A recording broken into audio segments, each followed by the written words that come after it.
Everyone, welcome to my channel. मैं हूँ दीप्ति। आज मैं आपको हेल्प करने वाली हूँ फ्रैक्शन सॉल्व कराने में। मैं आपको सिखाऊंगी कि how to do your calculations that involve fractions. Fractions में क्या प्रॉब्लम फेस करते हैं बच्चे जनरली, कि देखो अगर आपको लिखा है कि 10 डिवाइडेड बाय 5 तो आप उसको फ्रैक्शन में 10/5 लिख सकते हो।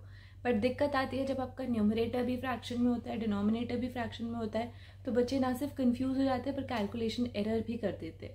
कभी कभी ये बड़े लोग भी कर देते हैं। So I will try to help you and you have to just let me know whether it was of some help to you or not. Let's start.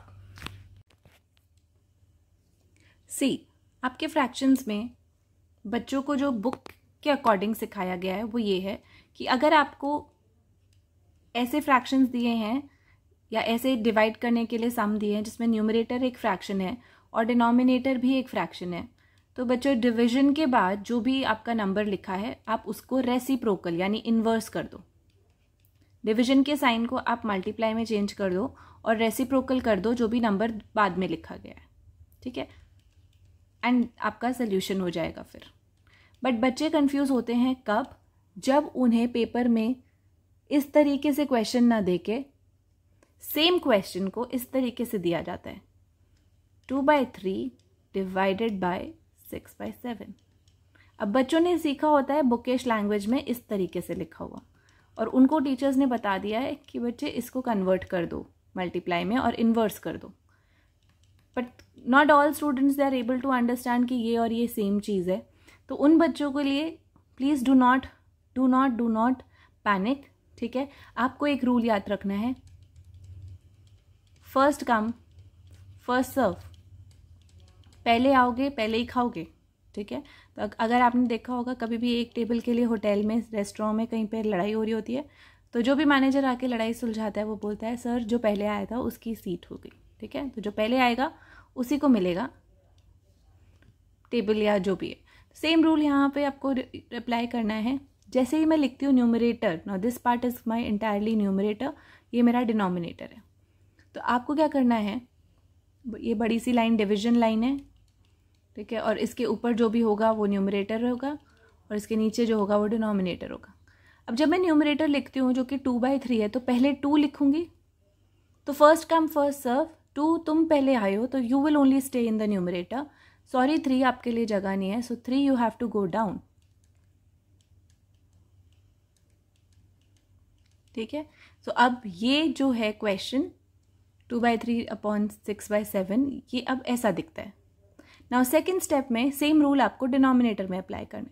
जब मैं डिनोमिनेटर में 6/7 लिख रही हूँ तो 6 पहले आ रहा है, तो 6 को आप वहीं के वहीं रखो because it is first come first serve. And 7 sorry आपके लिए कोई जगह नहीं है, so you can not stay down, you will have to go somewhere else which is up, क्योंकि 2 ही जगह है, या तो ऊपर रहोगे या नीचे रहोगे। सो इन योर न्यूमरेटर नाउ, अब ऊपर किसको जगह मिली है? 2 को मिली, 3 वेंट डाउन, 6 नीचे ही रहा and 7 had to go up. So your answer is 7/9, ठीक है। एक और क्वेश्चन करके देख लें। So if you get something like 3/21/2, ठीक है। तो सेम रूल आपको अप्लाई करना है। ये डिवीजन लाइन है, this is dividing your numbers into numerator and denominator. Numerator में एक ही नंबर है, नो प्रॉब्लम, उसको वही का वही रखो। डिनोमिनेटर में 2 नंबर्स है, 21 डिवाइडेड बाय 2। 21 पहले आया तो 21 को ही नीचे जगह मिलेगी डिनोमिनेटर में, 2 will have to go up, so this becomes 3 into 2/21, 2/7। यही चीज़ अगर इस तरीके से होती 1/3 डिवाइडेड बाय 7, तो यू कैन सी न्यूमरेटर में 2 नंबर है, 2 के लिए कोई जगह नहीं है, सिर्फ एक ही रहेगा। एक ही चीज़ न्यूमरेटर हो सकती है, एक ही डिनोमिनेटर हो सकता है, ठीक है। There can not be 2 numbers in the numerator और 2 नंबर्स इन द डिनोमिनेटर। तो यहाँ पे पहले 1 है, 3 के लिए कोई जगह नहीं है, 3 will go down, this becomes like this. I hope थोड़े से फ्रैक्शंस कुछ समझ में आए होंगे और कुछ कैलकुलेशन आप लोगों के लिए ईजी हो गई होगी। अगर कोई भी ऐसा टॉपिक है जो आपको चाहिए कि मैं एक्सप्लेन करूँ, और अगर मेरी वीडियोज़ आपको हेल्पफुल लग रही है, please comment and let me know. Bye bye.